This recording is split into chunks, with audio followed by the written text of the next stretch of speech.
What do you think's happening in that? What color is your skin? Peach. Peach? Yeah. Yeah, it's not white, right? It's kind of more like a peach. Yeah. And what color is your best friend at school, Vinicius? What color is his skin? Brown. Yeah. What color is Sister Joyce's skin? Brown. Yeah. What's the difference between people who have peach skin or brown skin? Nothing. Nothing, right? Yeah. Hi, I'm Kylie, and here are the top 5 ways that hatred is passed on in white families. This is definitely a topic that not a lot of white people like to talk about because they prefer to stay race neutral or at least not air their dirty laundry in public, but I do have some things that I want to say. The first way that white people pass on hatred to their kids is literally at the dinner table. I can't even tell you how many times I'd be at another white person's house growing up, and their mom or dad would say something racist and look to their kid like they made a joke and wait for the kid to react. So in that way, the racist remark serves almost as a point of bonding between the parent and the child. The second way that it's passed on is in sports, especially if a white family or a white team is playing against a team that is primarily people of color. White people will say racist things. Did you see that defender? She was really aggressive, and other microaggressions that get passed on to the child. The third way is by discouraging their children from being friends with people of color because of certain innate qualities that they may have. Number 4, moving their kids to an all-white suburb. Number 5, praising celebrities and politicians that are racist. Hello, what's up, good people? What's up, everybody? Welcome back to the channel, and I hope you're doing great from wherever you're watching this video from, and welcome back for another video. Now, in this video, let's talk about something that most of us already know, already understand, or at least agree with when they hear about, and it is the fact that racism is not natural. Racism is taught. It is conditioned. It is a sort of an indoctrination. It's almost like a cult. So nobody is born with it. It's not a condition you can be born with. So, and I know this for sure because no child, and I mean no single child, regardless of how they look and where they are born, comes into this world as a racist. Challenge me if you can. When I say this, children don't see hierarchy. Children don't see superiority, and they don't see inferiority. Children don't perceive biases, really, that this is good, this is bad. When they're born, all they see is probably other children. So if racism shows up, especially later in life, then we get to ask ourselves, where does it come from? Who taught it, or who teaches it? And by the way, who benefits from it? Many white children, so to speak, and unfortunately, grow up to inherit a lot from their families, from generational wealth to very stable families to good life, among many other good things. But then, unfortunately, they also get a real chance at inheriting this vice of racism. So let's talk about this. And before we break this down, let me share some vids with you. Let's watch, and I'll see you on the other side of these clips. A comment on YouTube, and I'm going to start responding to as many as I can. Made the comment about how racism is taught in our homes, and it is. It's extremely true. My father grew up in a place called Terre Haute, Indiana. Southwest part of Indiana. Very racist part of the country. Very white, very rural, very white Christian nationalist. His dad and his dad, all the same. All white nationalists. It's just the way it is back there. And when I grew up, I heard a lot of nasty words. The N-word, a lot of stuff that I can't repeat. I'm not going to repeat because it's inappropriate. Let's just say it was part of my childhood. And many years later, when I got married, I had said something. And this person, she had got offended by it, and I was dumbfounded. I had no idea. And she explained to me how this phrase was an anti-Semitic remark. I was shocked. 20-something years later, I still remember that to this day, how shocked she was that I said it. And I've never said it since, obviously. But when you grow up in a home like that, it's normalized. And there's a lot of these people, especially the MAGA, the white supremacists, that was their childhood.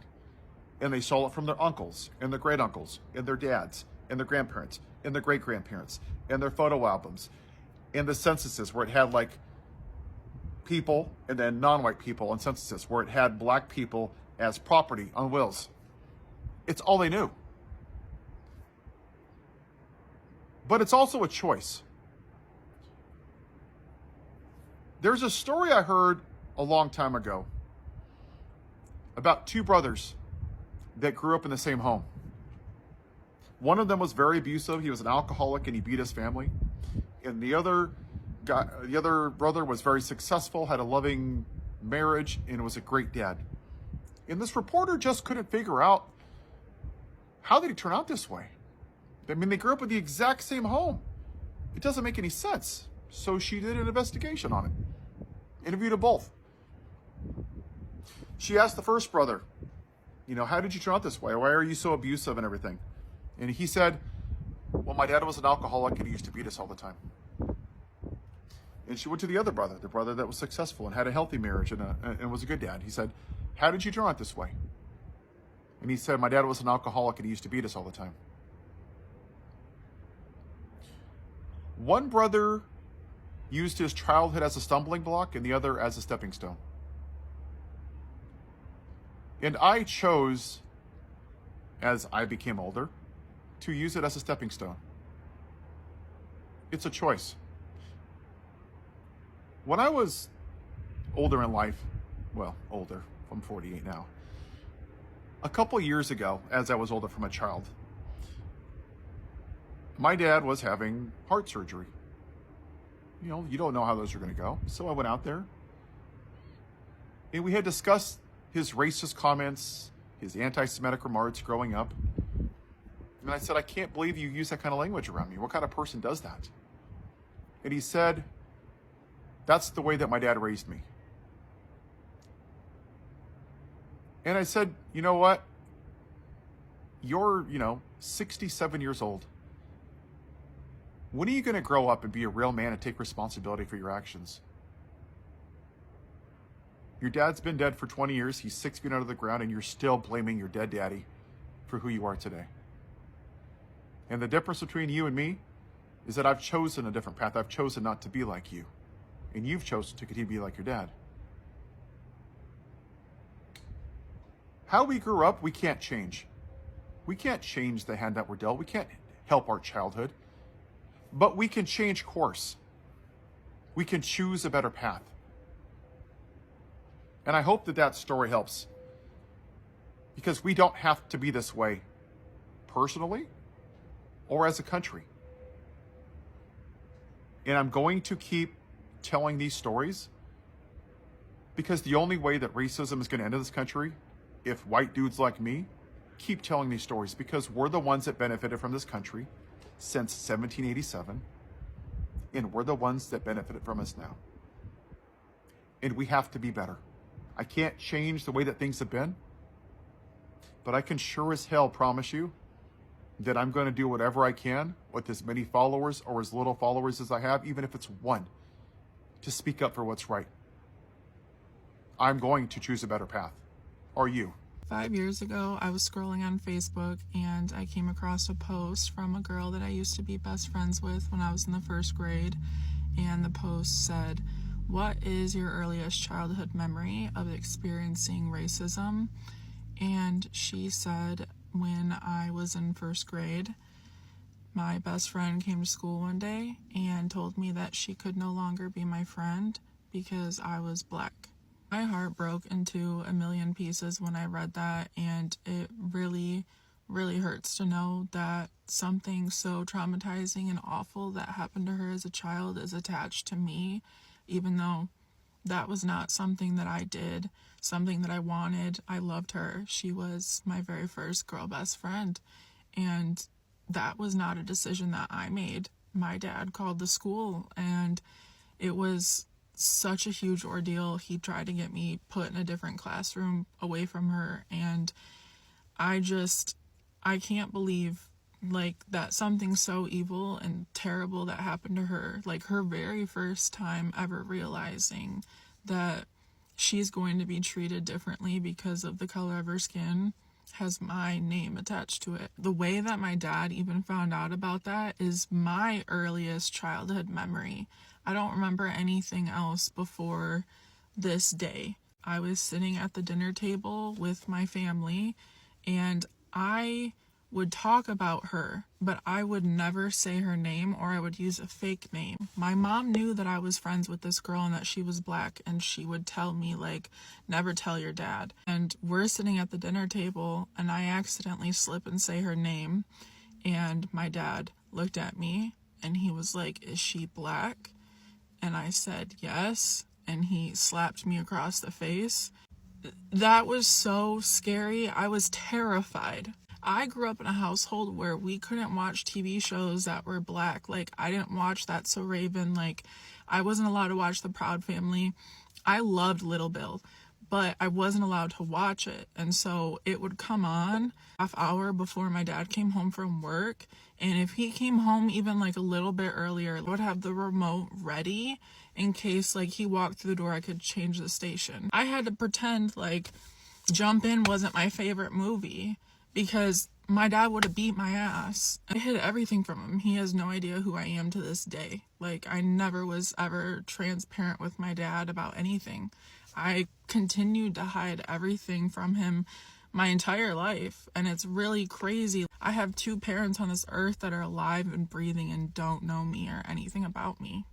My name's Kylie, and this is how hatred is taught in a lot of white families. If you've ever wondered how can people grow up and be so hateful or just so out of touch, this is how. A lot of the time, hatred is silent and insidious, and it teaches white people to be complicit in racism and other types of bigotry. For instance, if you do want to have a conversation about race or something else, your parent might quickly shut you down and say, oh, we don't talk about that. We don't talk about these types of things. That is how white people are socialized to be so unbelievably selfish and honestly ignorant of racism, despite being the perpetuators of it, despite literally creating the system. That's why I said in a previous video that our knowledge of racism is like honestly like children, because we are not taught to discuss these things, right? That's why white people get so defensive, because they hit their 20s and 30s and for the first time they're being called out. That combined with scarcity thinking, they're taking our jobs, there's not enough for the rest of us. That ignorance is what creates hatred. For the most part, the white moderate is the truly dangerous people, because they're not the full-blown extremists, but they're the people just in the middle that allow these types of comments and honestly racist practices to continue. If you grew up and you were taught to be nice and not question the status quo, you were taught to be complicit in systems like racism, transphobia, and homophobia.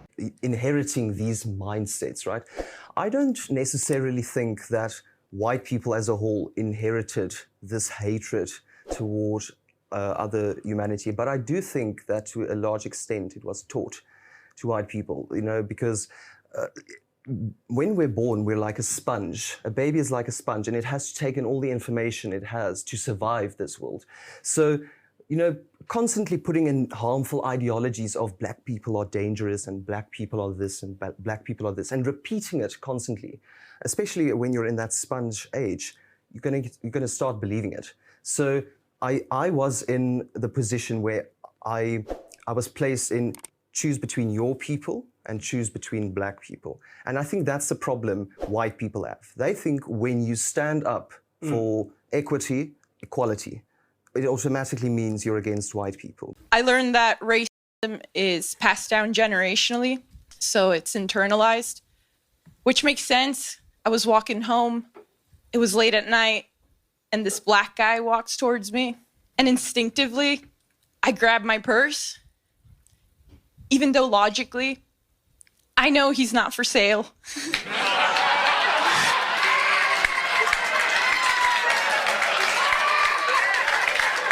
Very beautiful black girl, okay? Okay? You have the most beautiful skin, okay? Okay? You heard that, this Sunday? But why do people think black lives don't matter? Why do some people hate on black people? Because you guys too beautiful, that's why. There's a lot that black lives They're matter. jealous. Yeah, black lives matter. I know, but people don't care. Yuri, a lot of people care, actually. It's just some people don't. Most people know this. Most people care. But there's a few bad apples, okay? And those bad apples are in the minority. You understand? Do you understand? Why do people hate on black people? It's ignorance. That's only. They're ignorant. They don't know any better. And unfortunately, a lot of it comes from their own upbringing. Like, they learn from their parents who are dumb idiots, and then they grow up being dumb idiots too. And then they have a kid and they raise their kid to be dumb idiots too. But it's changing though. Things are a lot better now than they used to be. And it's not done. We're not where we need to be, certainly. But with your generation, it's getting better and better and better. You have to be strong and not weak. You understand? So Black Lives Matter is a movement made from strong people. And not just black people. There are white people who support Black Lives Matter, yellow people, brown people, all kinds of colored people.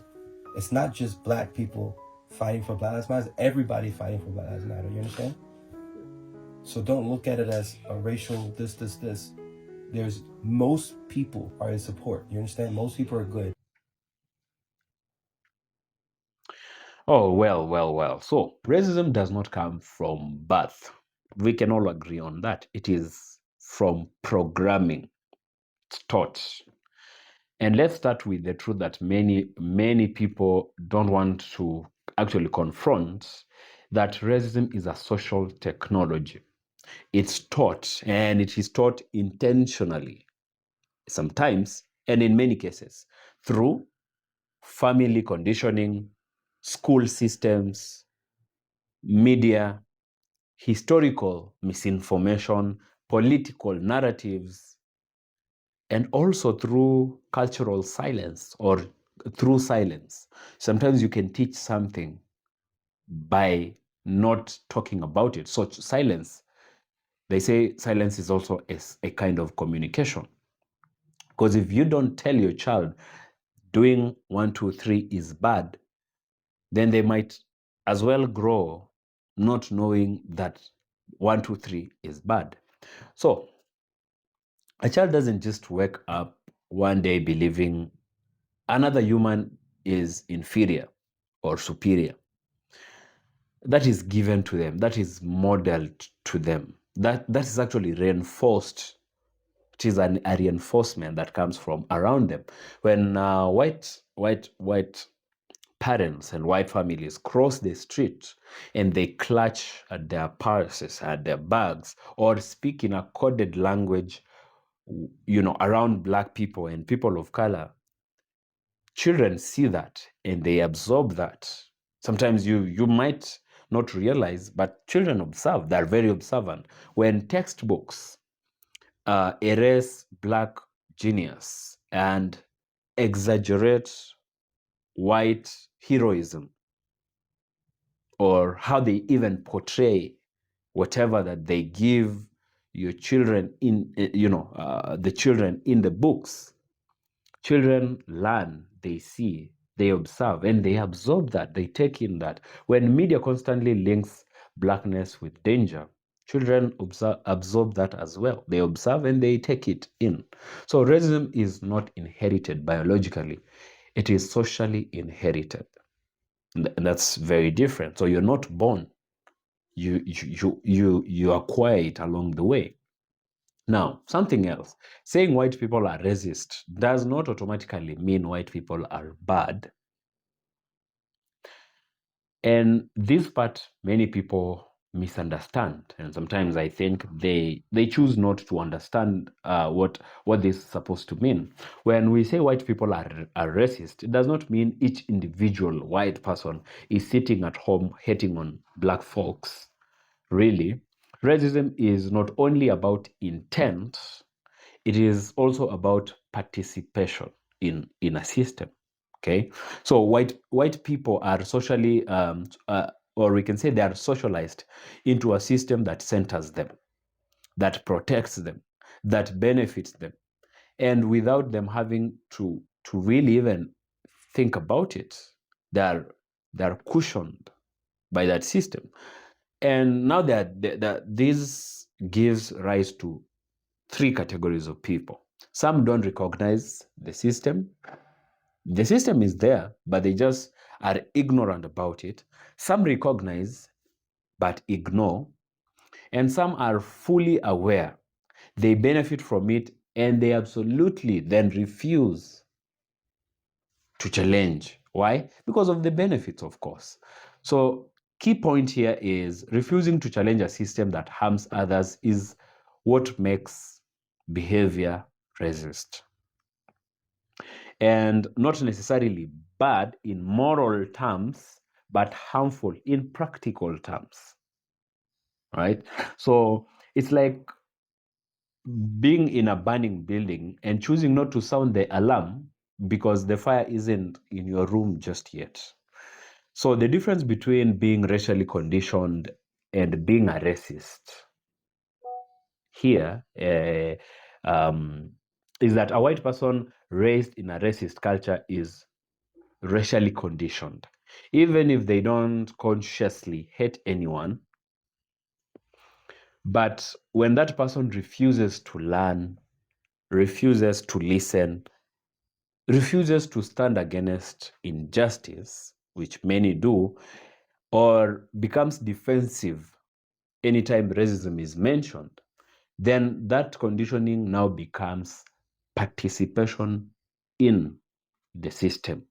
When you literally know about it but choose not to challenge it, choose not to upset the status quo, now you're practical into it. So being conditioned is not your fault. Being born into a racist family, a racist background, a racist neighborhood might not be your fault. However, refusing to challenge and upset the system, especially when you're grown up, is your sole responsibility. And that's the difference. Now, many white people don't challenge the system. Let's be real. You can't dismantle a house, you're still living in it comfortably. And many white people do not challenge racism because they benefit from it. The system benefits them, and confronting it feels uncomfortable. And because it risks them losing some social privileges, or simply they don't care enough to fight it. Or people are just lazy, I can say, and they feel like, well, it's a lot of work to try and go against a system. So some understand racism extremely well, of course, but understanding without action is complicity. There's a quote that says, if you are neutral in a situation of oppression, then you have chosen the side of the oppressor. Because when there is an oppression, you are morally required to stand with justice.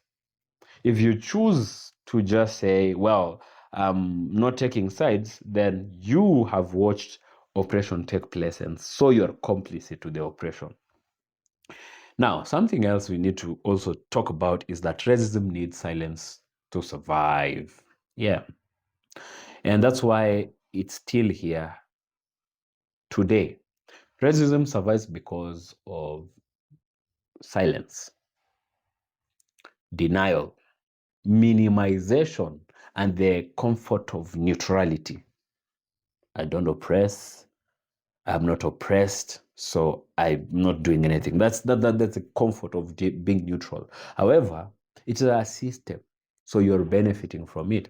If every white person who isn't actively hateful, well, of people of color, stood up today against the system, racism would crumble like tomorrow. But many choose comfort over justice.